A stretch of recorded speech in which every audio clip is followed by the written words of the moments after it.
Hello, and welcome to the Heroic Review. This is our weekly episode review, and this week we're reviewing Season 6, Episode 3, The Gift of the Maud Pie. I'm your moderator, Deadlyreg, and joining me this week is ABagofVicodin. Hey guys. Greg. Hello everyone. Gray. Hola amigos. And PDK. Anahasio. Okay, what did we all think about this episode in general terms, starting Vicodin? Very amazing and funny filler, surprisingly by a new writer. I agree. It was a pretty good episode. Didn't really have any sort of meaning, but I liked it. It was nice and cute. Yeah, I loved it, but, Maud Pie is always amazing. The fact that they keep bringing her back is good, and it's not just, hitting the same notes as everything else, so totally worth it. We don't think that the Maud Pie doesn't have much expression joke, hasn't been overdone yet? Not yet. No. Okay. She was igneous. Darn it. Igneous, yeah. The one thing that I'm gonna say is that the thing with Maud Pie is that it will always not be old because she's a living anti-joke. As long as you're capable of writing something very ridiculous, you're capable of just having her there to be not ridiculous, and there's the inherent humor within that. It was like at the end of the episode when they were getting the canon back. That's like the most basic form of using her. And she's always paired with, you couldn't do a Maud episode without a Pinkie Pie, so having her as just the constant straight guy, literally as straight as you can get a straight guy, compared to Pinkie Pie, just will always work. Yeah. It was a pretty straightforward plot. Pinkie Pie wants to get a present for Maud. Pinkie Pie overdoes it, loses something important. Maud is unhappy. Maud and Rarity fix the situation. Rarity is indebted, brought into their tradition. I'm surprised you're not really selling up Rarity's part in this episode, given yet you're such a huge Rarity fan. I am an enormous Rarity fan. There was an awful lot of Rarity in this. She was written really well, too. There's a lot of Rarity, but she turned into a pie halfway through the episode. She did go a bit pie-like and bouncing around and springing. Vicodin? Yeah, all of these characters are written so well. The thing that I like is when you feel that there are... it's still the character, but they're conveyed in a slightly different way, especially with dialogue. That's why I loved the one where Pinkie Pie knows, because that one's written by GM Barrow, who writes the books. And there was a small thing where, Rarity would say Miss Pie to Pinkie Pie, and I thought that because that still keeps with Rarity's, lady-ish character, while also keeping it away from having the same responses every time. It's that sort of small dialogue changes and small types of intricacies that you can really just flesh out an episode more, and it makes me, geek out. And that's just from one dialogue line. Yes. Well done. What did you think of Rarity's burgeoning expansion of her business then, Deadlyreg, as our resident Rarity fan? I think that she's a smart businesswoman. She's done well owning a small business that has expanded above and beyond her initial expectations. And clearly, I think her with the new location that she's found, I think she's on course to becoming quite a wealthy little horse. She still Sorry. I was going to say she's more of a catch now with her beautiful, beautiful dresses and even more money in the bank. I think she's got that mad bank and she got that mad flank. You know what I'm saying? Jesus Christ. Unfortunately, we do know what you're saying. Yeah. The only kind of quip that I have, and it's the most minor of quips, is that her expanding into Manhattan, I feel, is a little too fast after the Canterlot Boutique episode. No. Yeah, we just had Canterlot Boutique and suddenly she's expanding again. Yeah. No, because as she said before, if she was in Canterlot, all the ponies in Canterlot would want to buy her clothes, which are very, very wealthy ponies, so they'd spend a lot more money than she could ever make in Ponyville. So she took years to get up to Canterlot, and then they just threw money at her. So of course she can expand again. I wonder if this means we're going to have not necessarily another Maud Pie, but something down the line that meant this had to come this early in the season. Something with Pinkie, maybe even something with Rarity, that means this had to happen now. Maybe we're looking too far into it, but it does feel a little fast, I guess. Well, we haven't had very many Pinkie Rarity episodes. True. In fact, I can't think of another Pinkie Rarity episode. Which is all the more reason we need more combinations like that. I'm looking at Vicodin. Well, there's I was going to say putting her hoof down, but that's Fluttershy, Pinkie, and Rarity. Yeah. There was another. I can't think of what it was. There was another Pinkie and Rarity episode, wasn't They there? normally pair Rarity with Applejack because she's the down-to-earth pony versus the high class of Rarity, except they have been playing that back a lot. So she's no longer like the snooty she was in season 1. Who? Rarity. No, who's that other pony we're talking about? I never heard of her. Oh. She's she's in the background a lot. Oh, okay. That's I hear why. she's the best at being in the background. Oh my god. She's very good. I wouldn't say the best, but she's very good. Dank 2012 memes, only on the Heroic Review. Oh no, that's so relevant, isn't it? Only the dankest of maymays. We're so hip and up to date. God damn it, people. So, back to the episode. What else do we want to talk about? What else is there to talk about? The ever-burgeoning questioning about how sentient Boulder is or not. Oh my god, yes. He is totally sentient. It's not sentient. Well, obviously, the only one who can explain to us how sentient Boulder is Maud using her expert storytelling skills. I can't wait to see the fanfic for that. It was a dark and stormy night Oh my god. Why is Maud the best character in the world? because she says everything with that perfect deadpan delivery. Oh, Yeah. It's the deadpan delivery against the backdrop of fantastical universe where pastel ponies are all excited about everything. Especially when she's next to Pinkie. In a bright and colorful universe, Gray is introduced. And when Gray is introduced, everything gets better. Well done. I just... She's had, 3 episodes now? And each one of them, she, steals the show. I think it's got a lot to do with there's a character who, I mean, we've said how the joke works and such, but it can be boiled down to just one trope. And if you can't write that character, you can't be a good writer. There's literally one note you have to hit, and you just have to hit it in a really great way. And it's a great character, and it's just, it makes the episode. If you can't write this character of Maud Pie, you shouldn't be on this show. That's true. Comedy is all about timing. And Yeah. with Maud Pie, she is the epitome of having timing compared with other characters' dialogue. Mm-hmm. So you pretty much are incapable of writing banter if you can't write Maud Pie well. Yeah. I think that's a good way to put it. But yeah, when she got to go all badass in the 3rd act and take back the cannon, oh my god. I geeked out. She was just she was still pulling the Pinkie Pie 4th wall break shenanigans, but also just being her regular self. And Rarity playing it up was amazing too.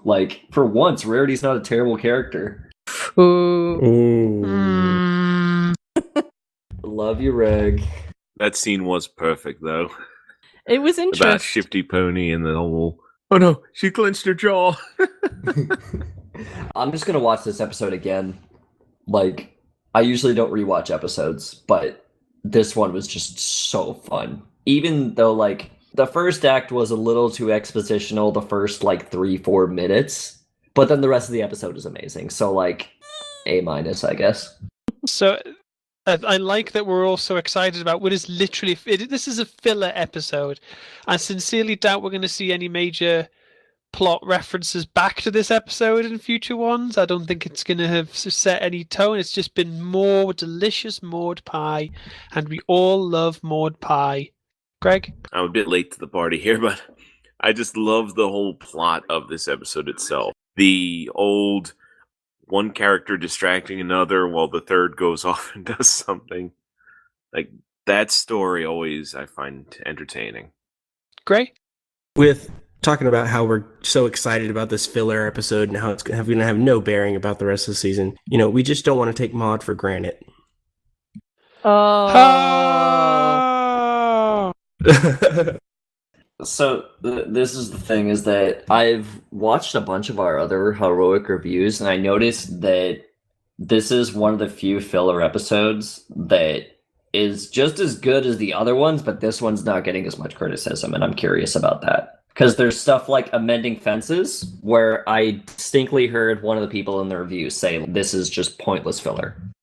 This felt less like a fanfic than Amending Fences, though. Yeah, I think with filler episodes, you can have something that we buy into. These characters have to have a life outside of ever impending doom. And then sometimes a filler episode comes along, it's like, who's this for? It's either the writer's having fun, or it's trying to appeal to, well, guess what? This background character is going to have a wacky time. And a lot of it is kind of like, do we think this is to placate us, or this is to fill time, or do we think this is a nice little window into, what goes on that isn't Twilight saving the day? Going along with what V said, they're going back to Manhattan, they're reusing, places, they're making a reason with Rarity putting a shop there so they can visit it during the rest of the season. Yeah. They're having the funny bits with Pinkie Pie being over the top and Maud just being herself, so it doesn't feel like a dull episode and something can actually be happening. There's bits and jokes and references throughout that people can get or relate to. So it's not like before where it's just, we need something to go here, so let's make this story happen. So I'm just going to express an opinion here. Yep. Now, a lot of times the seasons get off to a bit of a rocky start, but I like to try and give each one a clean slate. Oh, And freaking as hell, time man. How goes long on, have you... I love seeing the writers get a little bolder. Is that it? Are you done? Oh, have come you got another on. minute of this? Well, come on. That was all I could script up. I was saving that one. I couldn't resist. Oh, damn it. High five, Greg. High five. Oh, yes. Don't high five!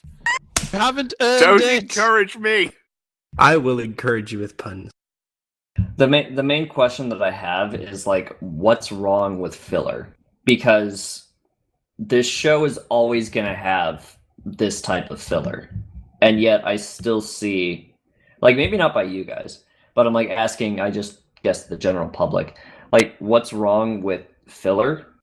When filler is written badly, that's when it's kind of really obnoxious, because the episode's not even fun. Like, we all tune into the show for different reasons. Like, some people tune into the show because there is an ever-expanding lore and people get interested in that. Some tune into the show just for the characters or the songs and everything like that.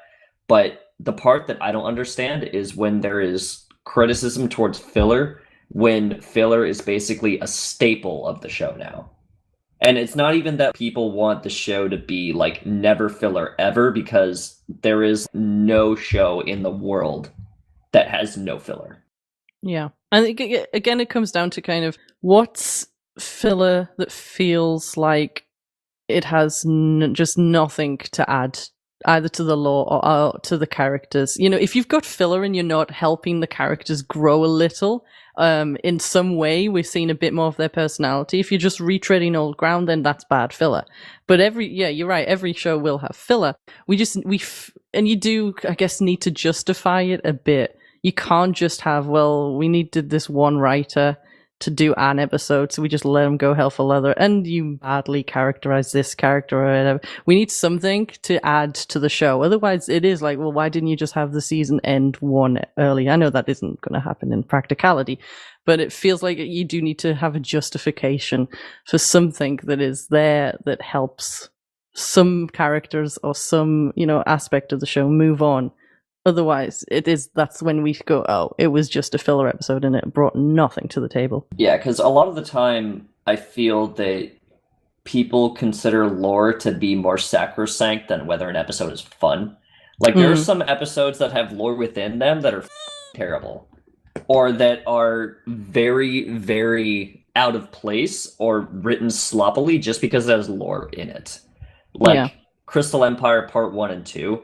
That episode's not terrible, but because it was trying so hard to construct the Crystal Empire as what it was, the pacing was just all over the place. And I would rather have 2 fun episodes that are completely insubstantial than 2 lore episodes that are completely sloppy and I don't really feel contribute anything.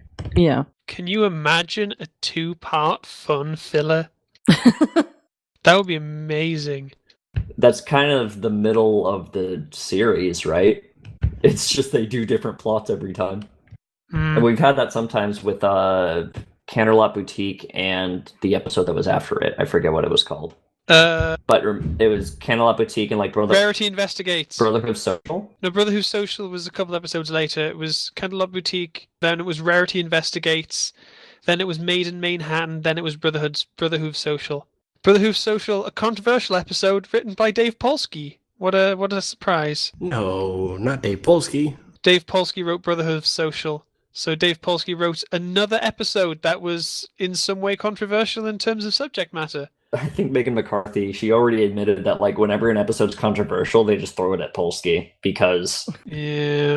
He writes good stuff. Well, let's talk about Polsky's episodes for a bit. I feel that half of his episodes are ideas that are immediately bad from the start, and then the other half are just his writing and people don't like it. Brotherhood Social was, I feel, a really good episode, but people immediately just turned on it because of the transvestite thing. Even though it was the softest of touches. It was the whole most thing. It was the most tasteful that I've seen this type of stuff revealed in like the past few years.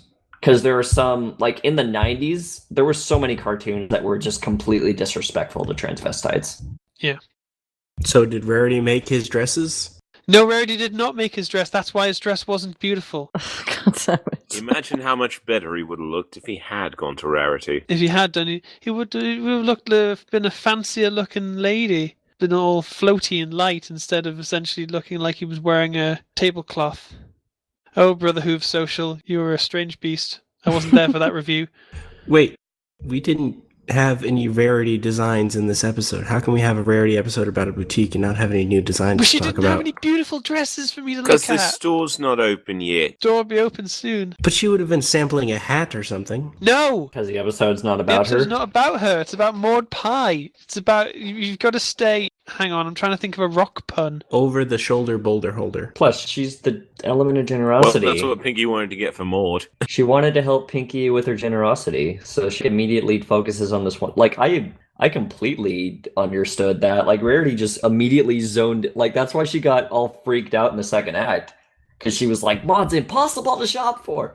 Because Rarity thought, like, oh, we're just gonna do this, and then, you know, I can go off searching for whatever. And then she got stuck. completely distracted, yeah. She's trapped by her own generosity. Can we briefly talk about the thing that even I've seen already on social media? Everyone thought this episode was going to be about Pinkie Pie stealing. Yes, we wanted Pinkie Pie to get arrested. Well, when she was up to getting close Yeah. and personal with that cop, she came close. Yeah. Just like she was clearly going to stick a rock through that window. That's a Manhattan cop. That's a New York cop, you know. Yeah. Well, because I was watching that episode, and I saw that cop, and I was like, how has Pinkie not been arrested before? Just in general. Like, Maybe that's a dark part of the past between her coming from the rock farm and her meeting the other main six. There's a string of offenses there that we don't know about. Coming from a rock farm, she is very familiar with crystals and how to make them. We're doing a crystal meth reference. No. I mean, there's the whole Baking Bad thing. Baking Bad. Saw that picture like 2 years ago or whatever. So I guess our new headcanon is that Pinkie is secretly a murderer and she changed her name and Cupcakes is canon, even though that fanfic sucks. We don't No, need to- let's not do this. No. I really want to see a different episode from this writer. Noelle Benvenuti wrote Maud Pie, and that was an amazing episode, but then she also wrote the one last season with Coco Pamel and Manhattan, and that one was just terrible. So I'm hoping that he's not a one-hit wonder, basically, is what I'm saying. Yeah. Well, who else has written for Maud Pie? Because there was Maud Pie, the episode itself. Well, the Maud Pie episode was written by Noelle Benvenuti. Yeah. And Nick And then- Confalone wrote Hearthbreakers. Yeah. And she was amazing in that, too. Who wrote Make New Friends But Keep Discord? That was Neil Dizadow. What? Really? No, it wasn't. That was What About Discord? What am I talking about? The Make New Friends But Was- Keep Discord, Natasha Levenger. Yeah. Got the page open. Lovely Natasha Levenger. Yeah, she's pretty good.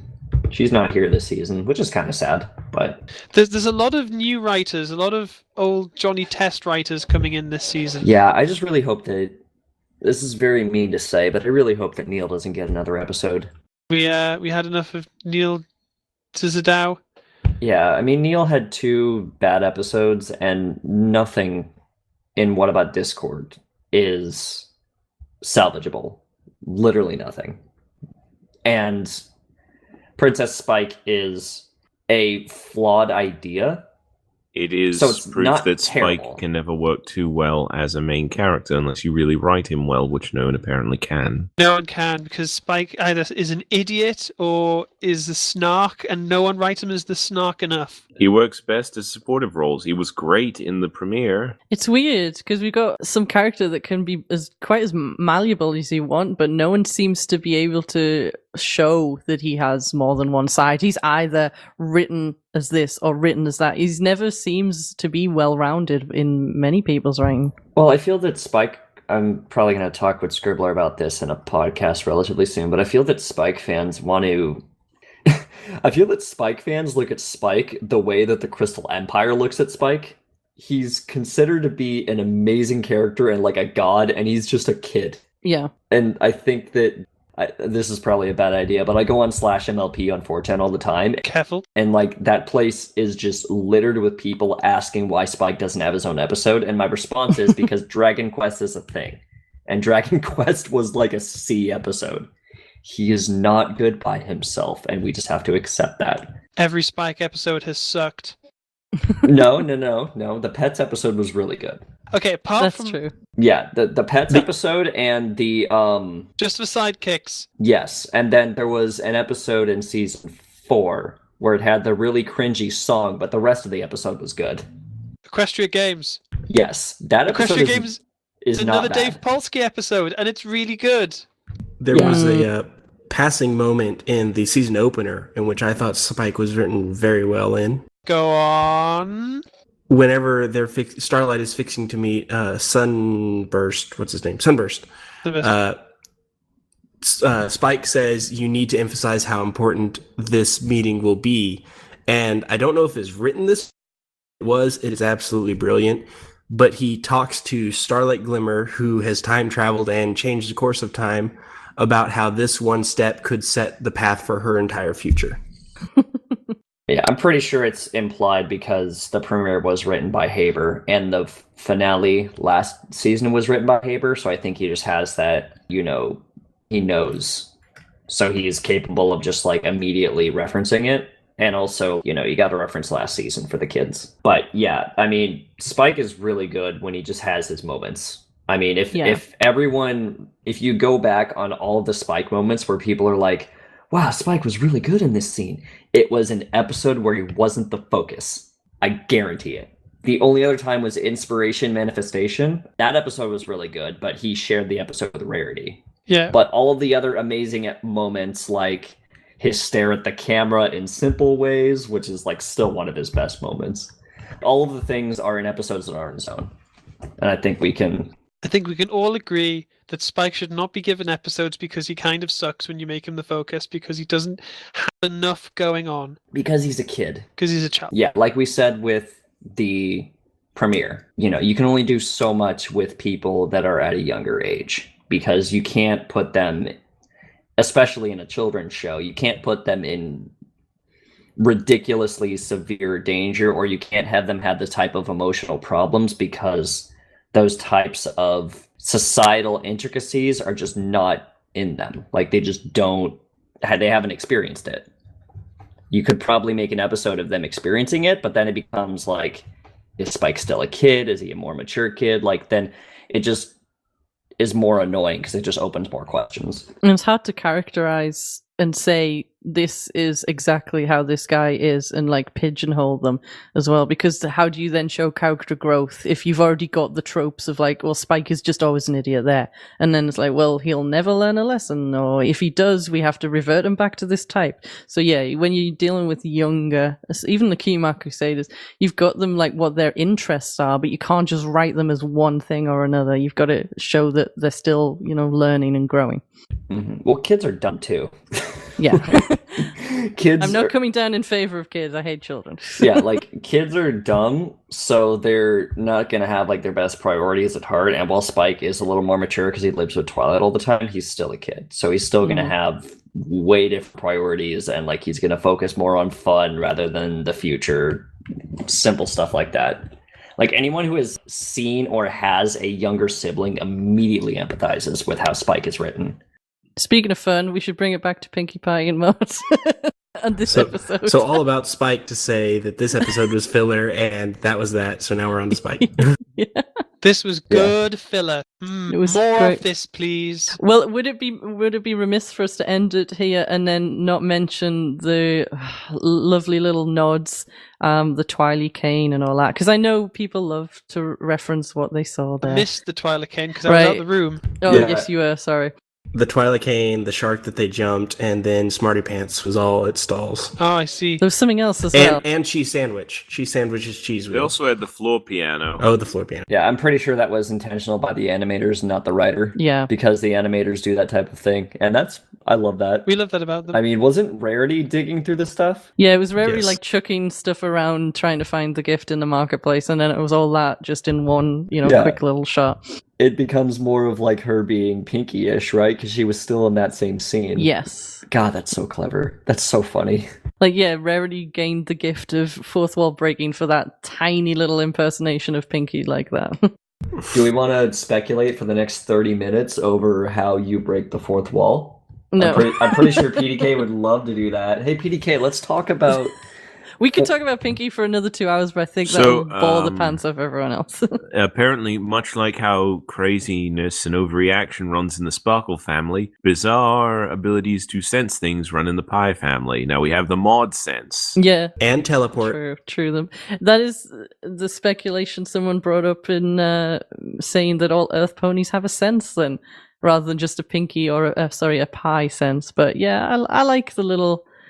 Yeah, you don't need to explain, but everyone has their own little thing in the Pie family. Well, Cannon's made out of rocks, so she probably has a rock sense. She has a rock turret, so she's just like a rock connoisseur. I thought in the very first episode we meet in Maud Pie, I'll name the episode. Wasn't she going away for a really long time? We're never going to Yes. see her again, and then suddenly she's back. No, it all wasn't. the It time. wasn't never going to see her again. It was away for a long time on this particular educational something or other. They never Yeah, specified. she was- like she would never come back. She was doing her rock turret, and the next So time now we she's saw fully her certified. was during the family reunion, which I'd imagine she has time off for that. And then this time, I would imagine she's done with her rock turret, or it's a day off. Like, I'm pretty sure, They said that she was in like town or somewhat for a convention on some kind of rock thing. So it could still be part of the rock turret. Who knows? Yeah, like, I don't think it matters. Then I shall fall silent and be done. It's all Oh. sedimentary at this point. Yeah, thanks for that. Nice. Dear me.